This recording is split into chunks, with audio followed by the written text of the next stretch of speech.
আজ আমি আলোচনা করব অতীব জ্ঞানী, অর্থাৎ অনেক ক্ষেত্রে আমরা দেখবেন আমাদের আশেপাশে অত্যাধিক জ্ঞানী ব্যক্তিদের পেয়ে থাকি। তো এই অতীব জ্ঞানী ব্যক্তিদের সম্পর্কে আমি বলবো।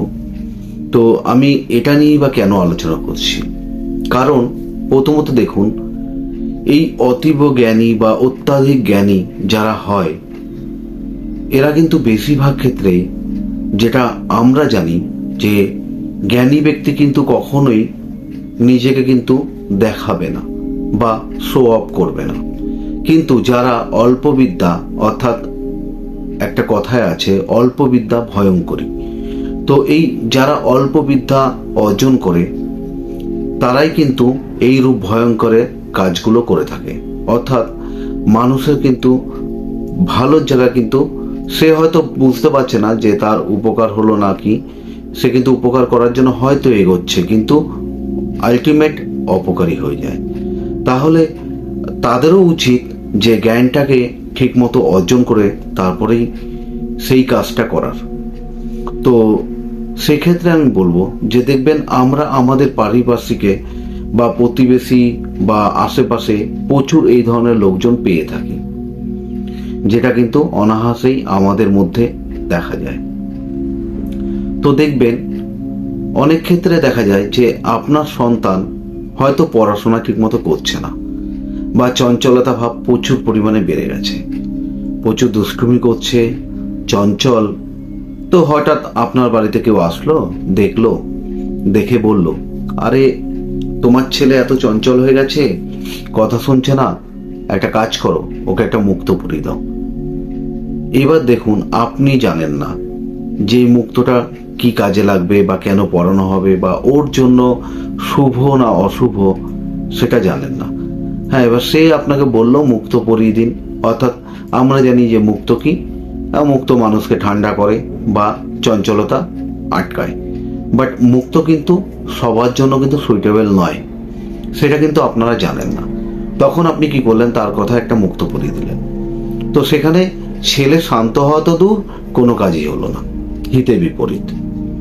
আবার অনেক ক্ষেত্রে আমরা দেখেছি যে কোনো বন্ধুর হয়তো অ্যাক্সিডেন্ট হচ্ছে বা রক্তপাত হচ্ছে বা দুর্ঘটনাজনিত সমস্যায় জড়িয়ে পড়ছে, ঝামেলা আসছে অনেক। তো ওকে কেউ অ্যাডভাইস দিল, আরে এইরকম সমস্যা আসছে, তোর বারবার অ্যাক্সিডেন্ট হচ্ছে, একটা কাজ কর, লাল পলা পরে নে। আমাকে এক জ্যোতিষী পড়িয়েছিল বা আমাকে কেউ বলেছিল। তাহলে এই যে তাকে কেউ বলেছিল বা তাকে কেউ পড়তে বলেছিল অ্যাক্সিডেন্টের থেকে রক্ষা পাওয়ার জন্য বা ঝামেলা থেকে রেহাই পাওয়ার জন্য, তো সেটা তো তার কুণ্ডলি ওয়াইজ। তার মানে তো এই না যে সবার জন্য একই রত্ন বা একই রেমেডি কাজ করবে, কার্যকরী হবে, তাই না? সবার কিন্তু আলাদা আলাদা রেমেডি হওয়ার সম্ভাবনা থাকে, খুবই কম যে ম্যাচ হয়ে যায়। তো সেখানে সেই ব্যক্তি যদি তখন ওই লাল পলা যদি ধারণ করে, দেখা গেল তার কিন্তু আরো বিপদ বেশি আসছে বা আরো অ্যাক্সিডেন্ট হওয়ার সম্ভাবনা বেড়ে যাচ্ছে।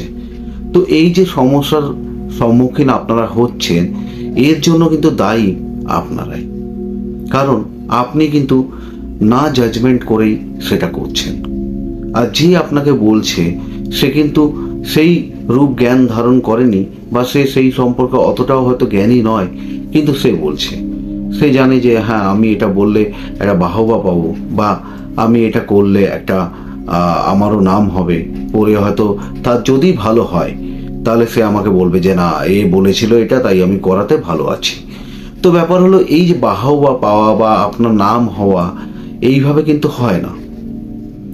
বেশিরভাগ ক্ষেত্রে কিন্তু ভুল হয়ে যায়, খুবই কম, হয়তো কিছু কিছু ক্ষেত্রে সঠিক হয়ে গেল, সেটা কিন্তু খুবই কম, সীমিত।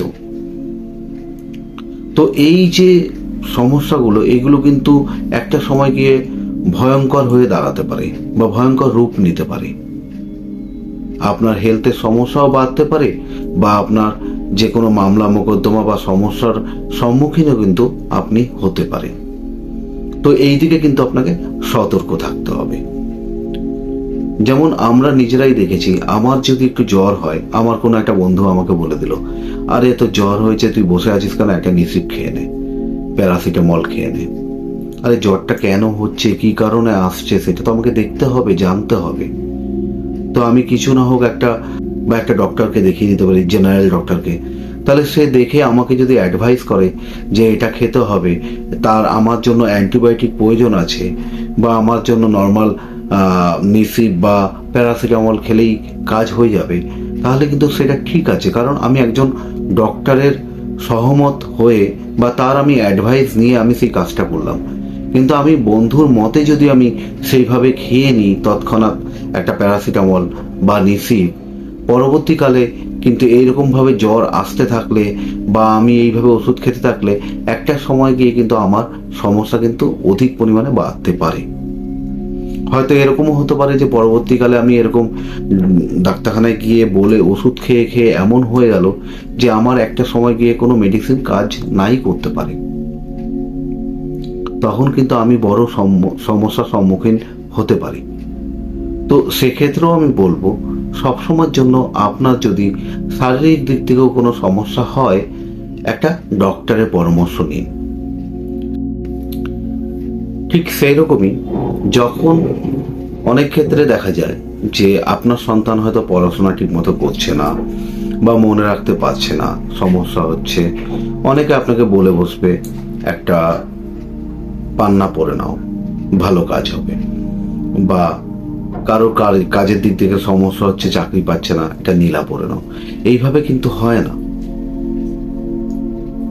আপনি ভালো জ্যোতিষ দেখান, সেখান থেকে আপনি দেখুন সে আপনাকে কি রেমেডি দিচ্ছে, তারপরে আপনি সেটা ধারণ করুন, তবেই কিন্তু কার্যকরী হবে। এরকম ভাবে কেউ বললো, পরিয়ে দিলেন, তাতে কিন্তু সমস্যা হবে। আমি এই ভিডিওটা বানাচ্ছি এই জন্য, আমি এইরকম বহু ক্লায়েন্ট পেয়েছি যারা এরকম কিন্তু এক বন্ধুর থেকে শুনে বা বাড়ির পাশে কোনো কাকুর থেকে শুনে বা কেউ হয়তো 2-4 পাতা বই পড়েছে, সেখান থেকে কিছুটা জ্ঞান অর্জন করেছে। হয়তো সে পরিপূর্ণভাবে জানে না, কিন্তু সে কিছুটা জানে, সেখান থেকে সে তাকে অ্যাডভাইস দিয়েছে, এটা পড়ুন, ওটা পড়ুন। তো এইভাবে দেখা গেছে অনেকেই কিন্তু ভুল রত্ন ধারণ করে আছে, এর প্রভাবে কিন্তু সে অনেক সমস্যার সম্মুখীন হচ্ছে। তো এইভাবে আপনি আপনার অর্থ ব্যয় না করে সঠিক পরামর্শ নিন, যেটা লাগবে সঠিকভাবে ধারণ করুন। হতেই পারে আপনার কাছে পয়সা নেই, হতেই পারে আপনার সমস্যা আছে, আপনি রত্ন কিনতে পারছেন না, তাহলে দেখুন, আপনি যদি এইভাবে আপনার অর্থ ব্যয় করেন বা আপনি ঘরের পুঁজি বা আপনি গয়না বেচে যদি আপনি রত্ন ধারণ করেন, সেক্ষেত্রে আপনি কিন্তু স্বাধীনভাবে বা মন খুলেও সেই কাজ করতে পারবেন না। কারণ আপনার মধ্যে একটা টেনশন থাকবে যে আমার সেই গয়নাগাটিগুলো ছাড়াতে হবে, বা এই সমস্যা, নানা রকম একটা পারিবারিক প্রবলেম বা আর্থিক অনটনের মধ্যে রয়েছেন, তারপরে আরো মাইনাসে গেলে আপনার সমস্যা কিন্তু বাড়লো, কম করে কিনে আপনি আপনার মতন করে চলুন না। আপনার তো কারোর পরামর্শ এইভাবে ভয় পেয়ে বা আপনার তার প্রেশার, সে তাকে আপনাকে প্রেশার করলো, সেই প্রেশারের উপর গিয়ে আপনি ইনভেস্ট করছেন ধার করে বা ক্রেডিট কার্ডে বা লোন নিয়ে, দরকার হবে আপনি একটা একটা করে রত্ন কিনুন। আর আমি আপনাদের এটাই বলবো যে কখনোই যে কেউ যা বলবে সেটা করবেন না। ভালো জ্যোতিষীর পরামর্শ নিন, নিয়ে সঠিক পথে চলুন, দেখবেন আপনার উন্নতি অবশ্যই হবে। যে অতীব জ্ঞানী বা আমাদের আশেপাশে প্রচুর লোক রয়েছে যারা কিন্তু আপনাকে এরকম অ্যাডভাইস অনেক কিছু দেবে, এটা করে নিন ভালো হবে, ওটা করে নিন ভালো হবে, কিন্তু তাতে কিন্তু আপনার ফল হিতে বিপরীত হতে পারে।